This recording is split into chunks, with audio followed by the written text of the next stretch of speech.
We had the privilege of just receiving the Risen Christ sculpture from Casa Buonarroti. That's the Michelangelo Museum in Italy. It just come over by airplane. It'd be better if you took a step up, I think. And this is what it's all about in Christianity. Mm-hmm. If Jesus hadn't risen, there would be no reason for us to be here. Mm-hmm. Just another pioneer. No one has seen this like this in 400 years. Yes.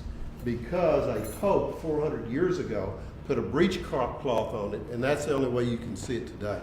This is the way Michelangelo did it, and no one's looked at it except 20 or 30 people, and you guys right now, in 400 years.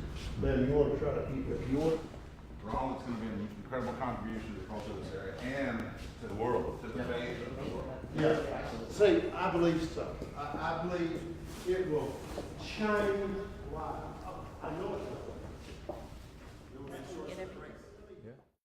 I want to call your attention to one sculpture that is included with the Michelangelo series of sculptures that we have. It is probably the great Michelangelo hidden treasure. Most people don't even know it exists.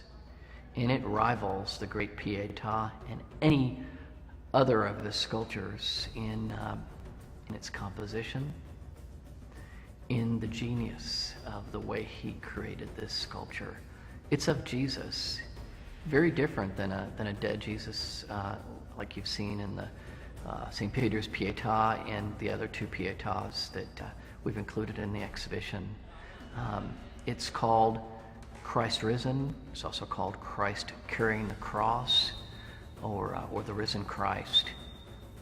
Very different kind of a mood. You have Jesus depicted as, in the classic form of a Greco-Roman god to me. The word Renaissance means rebirth. And Michelangelo's time was the time of the Renaissance. And what did that mean? The rebirth of the arts and culture. And where did these people find their inspiration? It was in Greece and in Rome. So Michelangelo creates a heroic depiction of Christ, where he, of course, is naked, just like in Greco-Roman type sculpture. Michelangelo was commissioned this in 1514. It was finally completed in 1521, and the benefactor said, I want Jesus depicted with a cross. He also has a staff with him and some items that are related to the crucifixion, where a full figure Jesus is triumphant over death, triumphant over evil. He's proclaiming that I'm here to comfort you. I am your hero. And look at the face of Christ. Isn't that a heroic face? Well, it's a beautiful piece. It's larger than life size.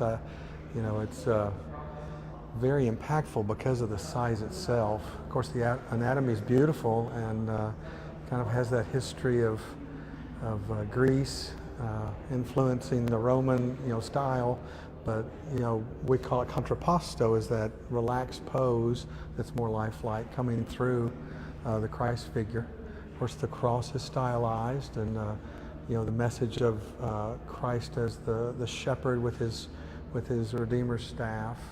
I see the ropes and the pieces in his left hand that I assume signify that he's broken through the bounds of being bound and that he's freed. It's a great casting in bronze. I assume from what I've learned that they've actually cast that from the Michelangelo, the original form, and so a recasting of that is tremendous. Get to see the real piece. It reminds me that there has been a tradition of struggle in that.